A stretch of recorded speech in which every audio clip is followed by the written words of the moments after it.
In this video, I'd like to look at the power of the strategic no, when and how to turn down client work.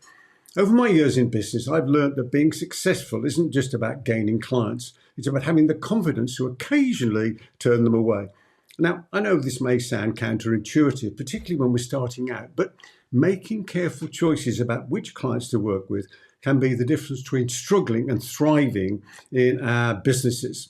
Let's look at why, and when and how to say no to potential work. The value of our time is the first thing we need to consider. Think about this. If you're charging $1,000 a day, and that should be the minimum for any consultant, I believe, then every day you spend with the wrong client is, of course, a day you can't spend with the right one. It's not just about the money. It's about the impact you can make and the satisfaction you gain from your work. I remember working with a coach who took on every client who approached her. She was busy, yes, but she wasn't making the difference she could have made, and she felt that. More importantly, she wasn't enjoying her work. And when we analysed her client base, we found, as you might be expecting, 80% of her stress came from 20% of her clients, the ones she could or should have said no to. Here's some signs that it's time to say no. Number one is misaligned values. When a potential client's values don't match yours, it's like trying to fit a square peg in a round hole. You both end up frustrated. Next, scope creep. Before starting, if the client is trying to add extras before you've even begun, imagine what it will be like once you start working together. The next one is budget resistance. And this is something that I'm really strong about. When a client questions your fee rate before they really understand the value you're bringing, they're likely not be a right fit for your services. Next, outside your expertise. If the work isn't in your area of specialization, taking it on does a disservice to both you and the client. So how are we going to say no professionally? Here's where many consultants struggle. They know they should say no and could say no, but they're not sure how to do it without burning bridges. So here's a straightforward approach I've used successfully. First, thank the client for considering you. Then explain why we're not the best fit for their needs. For example, thank you for thinking of me for this project. Based on what you've described, I believe you need someone who specializes in and whatever is that specific area.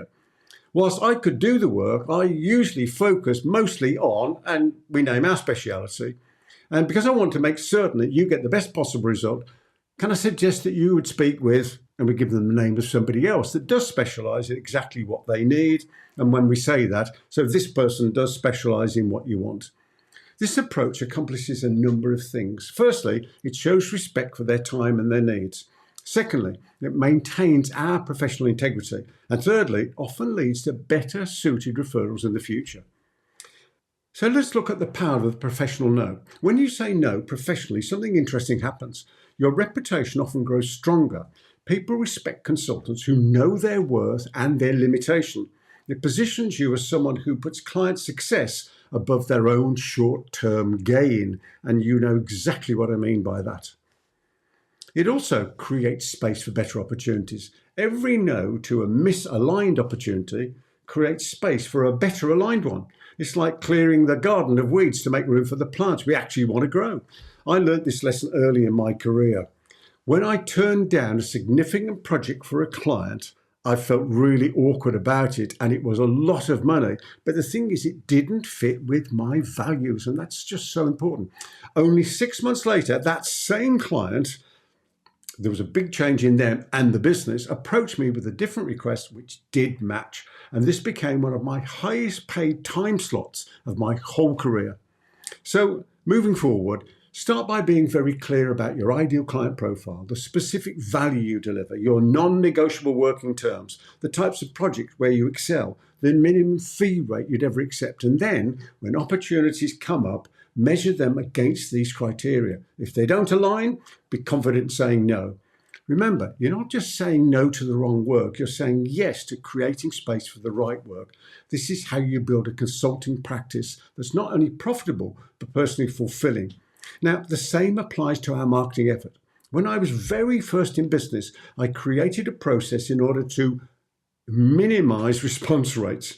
And when I explained this to people, they thought I was crazy. But because it was only me, what I wanted to do was have a small number of highly qualified leads, not a large number of non-qualified leads. This is exactly that same thought process. I hope you can take these ideas away and use them to make a positive difference for both your clients and yourself. And so if you've enjoyed this video, there's plenty more of my videos about here. And if you'd like to be notified when I post a new one, just click the subscribe button. In the meantime, I wish you every success in all your many adventures in life. From me, Peter Thomson, until the next time, goodbye for now.